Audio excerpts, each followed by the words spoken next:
Hello pro kabaddi fans. Pro kabaddi season 11లో మనం చూస్తుండగానే 51 మ్యాచ్లతో పూర్తయ్యాయి. లాస్ట్ సీజన్లో పుణేరి పాటన్ చేతులు ఓడుకున్నటువంటి హర్యానా స్టేటస్ టీం ఈ సీజన్లో ఎలాగైనా ట్రోఫీని సాధించాలనే పట్టుదలతో వరుస విజయాలతో పాయింట్స్ టేబుల్లో ముందుకు దూసుకెళ్తుంది. సో మ్యాటర్లోకి వస్తే ప్రో కబడ్డీ సీజన్ 11లో 52వ match Haryana Steelers versus Patna Pirates మధ్య జరిగింది. ఈ మ్యాచ్ అయితే పాట్నా పైరేట్స్ టీం 32 పాయింట్లు సాధించింది. హర్యానా స్టేటస్ 37 పాయింట్లు సాధించింది. 5 పాయింట్లు తేడా అయితే హర్యానా స్టేటస్ టీం గెలవడం జరిగింది. ఈ సీజన్లో మనం మొదటి నుంచి ఏదైతే చెప్పుకుంటూ వస్తున్నామో స్ట్రాంగెస్ట్ డిఫెండింగ్ టీం ఏదైనా ఉందంటే అది హర్యానా స్టేటస్ టీం అని అదే ఈ మ్యాచ్లో ప్రూవ్ చేసుకోవడం జరిగింది. హర్యానా స్టేటస్ మెయిన్ డిఫెండర్ అయినటువంటి మొహమ్మద్ రిజా 6 ట్యాకిల్ పాయింట్లు అయితే సాధించాడు.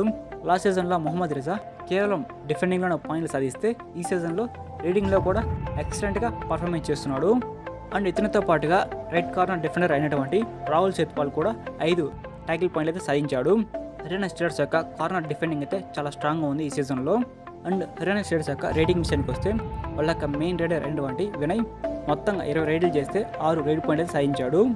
అండ్ వీళ్ళ యొక్క సెకండ్ రైడర్ అయినటువంటి శివం పటారే 8 రైడ్లు చేస్తే 5 రైడ్ పాయింట్లు సాధించాడు.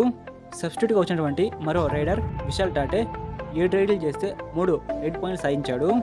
ఈ మ్యాచ్లో ఈ ముగ్గురు రైడర్లు అయితే టీంకి మంచి కాంట్రిబ్యూషన్ అందించారు. హర్యానా స్టీలర్స్ టీం ఈ మ్యాచ్లో rating unit and defending unit వాళ్ళ పని వాళ్ళు చేసుకుంటూ వెళ్ళారు. ఫైనల్గా హర్యానా స్టీలర్స్ టీం ఈ మ్యాచ్ పూర్తయ్యేసరికి 37 పాయింట్లు సాధించారు.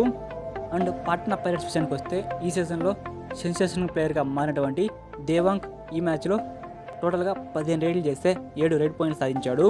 తను ఒక్కడే ఈ మ్యాచ్లో పాట్నా పైరేట్స్ టీం తరఫున పర్వాలేదనిపించాడు. రిమైనింగ్ రైడర్స్ అందరూ కూడా దాదాపుగా ఫెయిల్ అయ్యారు. అండ్ రిమైనింగ్ ప్లేయర్స్లో అయాన్ కూడా 13 రైడ్లు చేసి 7 రైడ్ పాయింట్లు సాధించాడు. వీరిద్దరూ కూడా రైడింగ్లో పర్వాలేదనిపించారు. కానీ డిఫెండింగ్లో మటుకు టీం మొత్తం ఫెయిల్ అయింది. అందువల్ల ఈ మ్యాచ్ ఓడిపోవడం జరిగింది.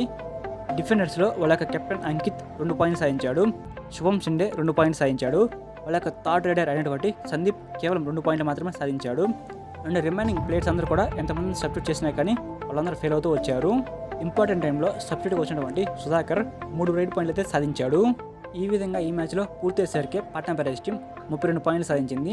5 పాయింట్ల తేడాతో హర్యానా స్టీలర్స్ టీం గెలవడం జరిగింది. ఫస్ట్ హాఫ్లో పాట్నా పైరేట్స్ టీంని హర్యానా స్టీలర్స్ టీం ఒకసారి అలౌట్ చేసింది. పాట్నా పైరేట్స్ టీం మటుకు ఫస్ట్ హాఫ్లో హర్యానా స్టీలర్స్ టీంని ఒకసారి కూడా అలౌట్ చేయలేకపోయింది.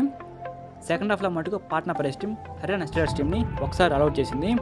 కానీ హర్యానా స్టీలర్స్ సెకండ్ హాఫ్లో పాట్నా పైరేట్స్ టీంని ఒకసారి కూడా అలౌట్ చేయలేకపోయింది. కానీ ఫైనల్గా పాట్నా పైరేట్స్ టీం మీద హర్యానా స్టీలర్స్ టీమే గెలవడం జరిగింది. ఈ మ్యాచ్ పూర్తయిన తర్వాత పాయింట్స్ టేబుల్ కనుక మనం ఒకసారి చూసుకుంటే మొదటి ప్లేస్లో హర్యానా స్టీలర్స్ టీం ఉంది.